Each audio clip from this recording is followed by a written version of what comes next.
चला तर आज मस्तपैकी वर्षभर टिकणारे आलूचे वेफर्स बनवूया. उपवासाला आणि इतर वेळी आपल्याला खायचे क्रेविंग्स होतात, तर आपल्याला हे वेफर्स खूपच टेस्टी लागतात.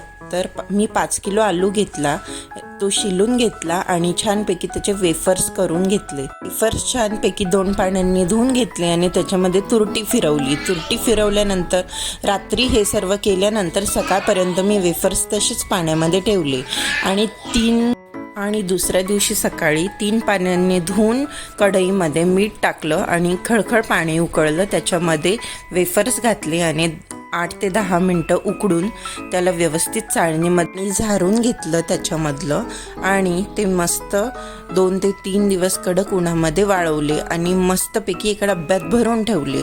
आता वर्षभर मला काही टेन्शन नाही आणि बघा किती खमंग असे क्रिस्पी असे वेफर्स तयार झालेले आहेत.